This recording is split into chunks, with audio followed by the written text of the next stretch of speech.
The first question is for you, Representative Pettalia. It's about education funding. This comes from Valerie Meyerson, who lives in Charlevoix County. I would really be interested to know what the future plans are in funding education, because it seems like the current funding method and funding stream is really not working and puts huge strains on our public education system. Well, that's a great question, and it's a question that goes out through all of Michigan, and it's a great question. Ever since Proposal A, things have changed in funding sources for education. Prior to Proposal A, local communities had an opportunity to fund education at what best that community could afford through property taxes, special millages, and the like. But after Proposal A, it kind of statewide set a level at what amount of dollars and what funding sources can go into education. Number one funding source for education today is sales tax revenue. Number two is property taxes based on the value of property. Both of those have diminished over the last 10 years during the hard recession that Michigan has gone through. So I agree, we need to do something to change the funding source to education. Very complicated issue to do. We'd have to change Michigan's constitution to do that. But I think if we all sat into a room and restructured K-12 education into funding sources of it, it wouldn't look like it does today. Do you believe the pure pupil funding is enough for kids in northern Michigan at this point? You know, that's a great wide open question, and the challenges to northern Michigan and all the reps in northern Michigan, one of the biggest challenges to us is we're dealing with antiquated systems. Our public education buildings are buildings that were built in the 70s. There are some new ones, of course, and they're dealing with the same size buildings at less money to operate those buildings. I'm going to talk about Alpena, for instance. Alpena County, which I represent, has 600 square miles of busing. That busing and the cost of operating the bus system comes out of the foundation allowance. We are at a state minimum of roughly $71,000 a year. You go to another area that has a busing of a lot smaller district receiving the same amount of money. It's a disparity between what our children in my district are receiving ultimately because they're spending so much for busing. I would like to see, and I think we can, take some considerations in our next budget pertaining to busing issues. It's a question I hear a lot when I'm walking around. And 3 years ago when we came into office, we had quite a big budget deficit, but we also had another deficit, about $400 million that the federal government wasn't going to give Michigan anymore to put into schools. And so, you know, that's a big hit for schools. We had to try to remedy that. And what we did from a state budget standpoint is if you look at the amount of kids we have and divide that up the amount of money we're funding education with, it's actually about a $660 increase per pupil over the last 3 years. And although that doesn't seem like a lot, we're trying to fill that gap that the federal government left us with. Larger than that, though, your follow-up question's about equity, and that's what we fight for. That's what northern Michigan reps fight for most often. We have declining school enrollment, isolated school district enrollment. It's called Saving Paradise money. That's what we fight for, is equity. We know that our kids are just as valuable, if not more, than those kids downstate, and so we're trying to close that gap. I'm proud to stand here with my colleagues and Senator Walker and say that over the last 2 of the last 3 years we've tried to close that gap, and we've used surpluses from the state's revenue to do that. Now, I know one of the issues up north especially is you have many of these schools who have had people move away. I mean, for an instance, down in Charlevoix, I mean, the Charlevoix School District had to consolidate from 3 buildings to 2 recently because people have just been moving away in an effort to save money because the kids aren't in the seats. And when that's the case, I mean, how do you supplement the funding when the kids are moving away and they aren't getting that per pupil? Is it a structural thing? Yeah, well, when kids are moving away, it means usually parents are moving away, which means your tax base is moving away. So there are larger challenges than just the students moving outside the classroom. We've created pots of money to incentivize that sort of consolidation to make it easier. If schools and ISDs can prove that they're doing more with less, then we're going to try to reward them for that. And that's what we've tried to do in northern Michigan. It's a challenge that we face throughout northern Michigan, and certainly in northern Michigan. Funding equity is one of the top issues for our students. Many of the districts in northern Michigan are at the base amount. First thing we had to do is make sure that our health care benefits and the retirement programs were in line with what taxpayers could afford. We've made many of those reforms in the educational system, so that was the first start. The second start now is that as the economy improves, that we put money in there, and we've reformed that system to make sure that those dollars get stretched further. Some of the issues that I know face northern Michigan schools throughout northern Michigan and the eastern upper peninsula is declining enrollment. transportation issues. We need to make sure that those schools are properly funded too. Many of the challenges we face in northern Michigan aren't the same as downstate. So as we craft policy here in Lansing, we need to make sure that our students are treated equally just as they are downstate. It's always a challenge to get more money, but the governor's commitment, Senator Howard Walker's commitment, and the commitment of my colleagues up in northern Michigan has been to make sure that we get more equitable funding. We've made some starts. We've seen that we're spending approximately $660 more per pupil than we were just a couple of years ago. And much of that has made sure that we've shored up the educational system and is starting to go back into the classroom. But until we fix Michigan's economy, and we're starting to see some signs that that is occurring, we won't be able to get funding equity. So it's a two-pronged attack. One, we need to make sure the economy is strong, keep Michigan families here, students here, and then two, as that economy strengthens, that we spend those monies on funding equity and our children. The next question is about jobs. This comes from Nick Carey, who lives in Emmett County. What are we doing in the state, and particularly here for northern Michigan, to try to bring jobs to the area? You know, that's a great question. What are we doing to bring jobs to an area? As we travel along all throughout our districts and throughout Michigan, I like to go to different districts and say, or different areas within my district, and listen to them and how they believe they could bring jobs to their district. And I always hear over and over again, jobs will come here because we have a great workforce. Jobs will come here because we have eager people to work. Well, that's not true. Every place has eager people to work, and every place has talent. And if they don't have it, if you would hang a shingle out and say, we have jobs for 1,000 people, the talent will come. In northern Michigan, we're challenged by a lot of reasons for economic growth. My belief is we have to be a place where they want to be.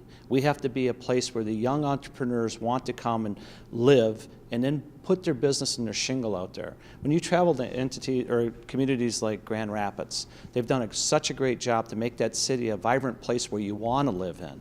Northern Michigan can do the same. We want to have a place where you want to live in.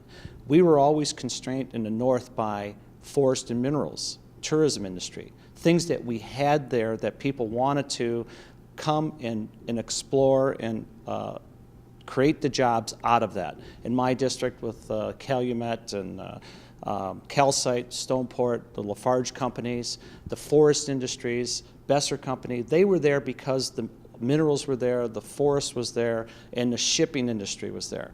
Those jobs are gone. Those type of jobs are gone. So we want to be in northern Michigan an attractive place to raise a family, and the jobs will come from that. There's a lot of challenges to bring jobs to northern Michigan. What we want to do is have great tax base, easy to understand business laws, and zoning that will allow businesses to come in. We have to be more welcoming, and we're doing a great job. Our northern communities are looking very good, but we can't fool ourselves that that is the only reason to come into our area. We can't just stand there and say we're going to have that GM plant or that Boeing industry is going to come. We have to be a place where people desire to live. Yeah, you have to make the environment. There's not, we don't have the silver bullet answers in Lansing. We know that if we reduce tax burden, if we reduce regulation, which we have over 1,500 regulations have been reduced since I took office and this governor took office, and we have lowered that tax rate. The customer service piece, I know in my business, in the building business, we want someone on the other end of that phone, or the DEQ and the DNR, to answer our questions, because time is money. So those are the simple things we can do for business, and we have been doing that state over the last 3 years. 230,000 new jobs created in this state, and today I just saw that the unemployment dropped down another 0.4%. It's not the best in the country, but it certainly wasn't when we took office. It's a cyclical economy, so people that we built homes for came from outside of the county most often. And we know that Michigan's economy has to do better for northern Michigan's economy to do better. And it has been, and it continues. What we can do at the local level is what Harbor Springs did for the last 2 years, is they raised the money in their local Chamber of Commerce to put together $20,000 to match that against a $20,000 per Michigan ad campaign. And now you can hear Harbor Springs ads all the way around the Midwest. And that's something that I know Petoskey does, that Bay Harbor is doing, and that northern Michigan communities can do, is we put money at the state so that they can leverage into a marketing campaign that's now it's going to go global. And we're going to start to see people don't need an excuse to come to northern Michigan. They want to be in our water, they want to be in our beaches, they want to be on the ski slopes. They need the reason resources to get up here and to spend money when they are there. And that's what we're trying to accomplish, along with Peter Pettalia and Wayne Schmidt, who created the stable funding formula for Pure Michigan. We're going to make sure that that's a reality for us in the future. When I took office, we were seeing the Great Recession occurring. We had a Democratic House, we had a Democratic governor. Regulation was running amok, taxes were running amok. We needed to change that. So when Governor Snyder got elected, and working with him and my colleagues from northern Michigan and throughout the state, we did a number of key steps. First, we reduced regulations. 1,500 regulations now gone. We got rid of the Michigan business tax. A huge burden, gone. That makes a big difference for the small businesses. Your friends and neighbors, whether it's in Traverse City or Petoskey or the Sioux or Sheboygan, your friends and neighbors made it easier for them to do business. We also made sure that workmen's compensation, we made sure that this is a right-to-work state. Those key steps set the table for our economic development here in Michigan. But on a more local level, northern Michigan, the eastern Upper Peninsula, we made sure that Pure Michigan, I was very excited working along with Chairman Pettalia and Chairman Foster on Pure Michigan, making sure not only did we get that $25 million, we're now up to $29 million. Advertising not only in the Great Lakes area and throughout the United States, but in hitting an international market. So our first step is making sure that tourism is strong. The second step, though, is we need to make sure not only our schools, but our transportation network is strong. Because you can advertise Pure Michigan, it's a beautiful place to live, beautiful place to do business, but if you can't get here, it's very difficult. So we need to strengthen our transportation network. We've been able to put nearly $250 million towards our roads and bridges, so we can make sure that the tourists and the business people can get here. Our third component is making sure that we have a strong medical community. Whether it's Munson Medical Center, McLaren Hospital in Petoskey, the Straits up in St. Ignace, or War Memorial, or Sheboygan McLaren, having a strong healthcare system makes a big difference too. Because not only do families want to locate in a place that have good schools, but they want to have good medical care. That's very true for retirees and for business people. So there are many different spots that we have to hit on, and as we continue to strengthen those in northern Michigan, we'll start to see more jobs. Unemployment has come down from its records high in 2008, 2009. It's not where we want it to be yet, but it continues to drop. And we're starting to see businesses invest, whether it's a new hose manufacturing plant up in the Sioux, or the expansion at Cherry Growers in Traverse City. We can't forget agriculture. And in northern Michigan, agriculture and value-added manufacturing are two of our biggest industries. A lot of people think smokestacks in Detroit and such, but the reality is in northern Michigan we have a lot of small, high-tech manufacturers, tool and die shops, and so again, making sure that the environment is good for them. We're not going to see the return of 500,000 person plants coming back to Michigan. But what we want to do, and especially here in northern Michigan, is make sure that that small business owner is able to hire an extra 2-3 people, or 10 or 15 people. All of your friends and neighbors. That's what we were working for, is making sure those small business owners were able to thrive here in northern Michigan.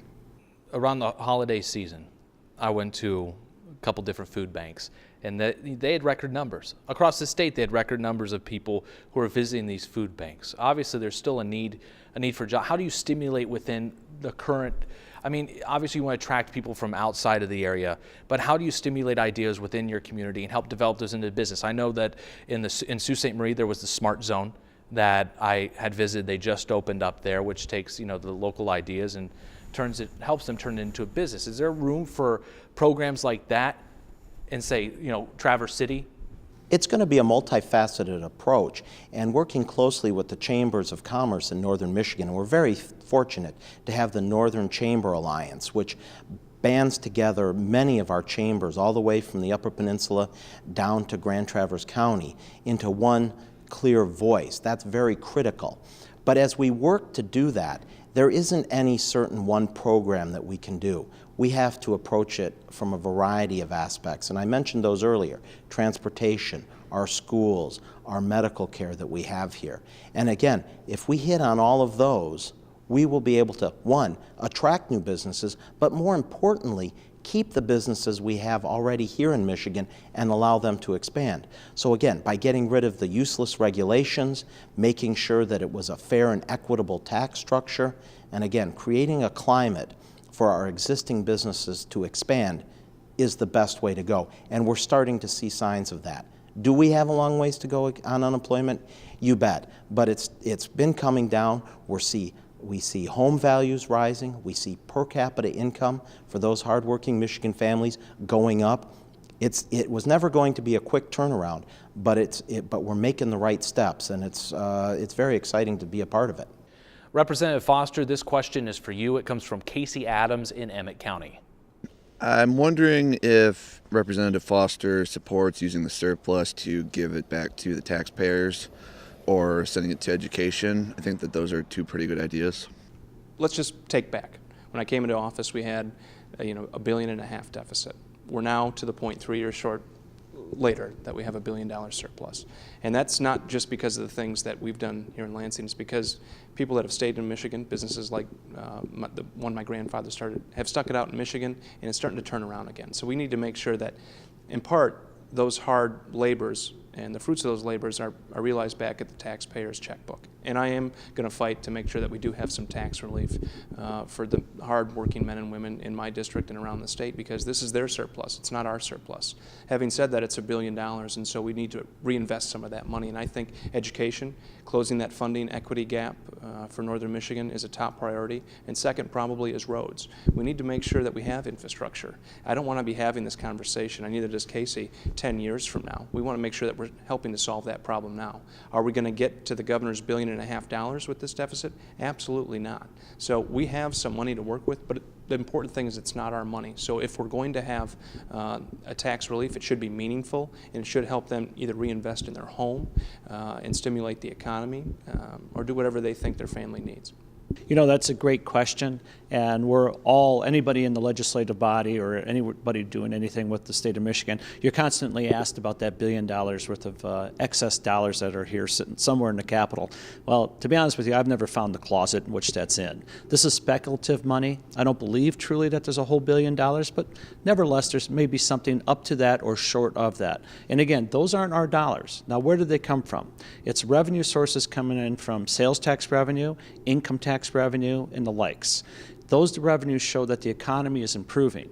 We set a budget which was very conservative. During the course of the revenue conferences, it shows that more money has come in than we predicted. Governmental budgets are nothing more than a projection of revenue. A good, solid fiscal budget, which Governor Snyder has put forth the last 3 years, have been lived up to. They weren't overreaching like they had been 3 or 4 years prior to that. So it's good that we're showing a budget surplus at this point. But what do we do with it? The gentleman said that it should go to education, and he's right. Part of it should go to education, and part of it is going to go to education because those dollars were gathered through sales tax revenues, which, after Proposal A, 2 cents of every 6 cents is constitutionally protected for education, so it will go to education. But how much more above that should go to education is something that us in the legislatures are going to be debating. As soon as that number came out that the dollars are there, we were deluged, and I say we, anybody in the state legislature, were constantly getting calls from your road commissions, from your school boards, from your educators, from your state police, from your county police, from your county governments, from your township governments. Everybody that stood in line for revenue sharing and the likes all believe that some of those dollars should be spread back through the community, and each and every one of them is right. Fiscally, I believe we should handle those monies properly. We should look at where the dollars are now, fulfill our constitutional obligations, take some money, put it in a rainy day fund, and then project next year's budget a little bit higher than we did this year, then bring money back to those entities that way. And if we're going to reduce taxes, income taxes in the state of Michigan, that's when we do it. But if you remember a couple of years back under President Bush, we all received X amount of dollars in the form of a check in the mail. And that was a great, good feeling. But do you know how much money that cost the federal government to do that? It was more than what they said the surplus was to deliver that money back. So I believe fiscally, it's better to fulfill our constitutional obligations and then budget next year's dollars pertaining to the amount of revenue that actually came in this year and predict it out that way. As we look at Michigan's economy and its strengthening and its momentum we've seen over the past couple of years, it's a very good position to be in. When I took office, we had a $1.5 billion structural deficit. We had an economy that was going backwards. Now we're in a much better position. With those tax dollars, I liken it to what a hardworking family in northern Michigan would do. And again, these are projected dollars.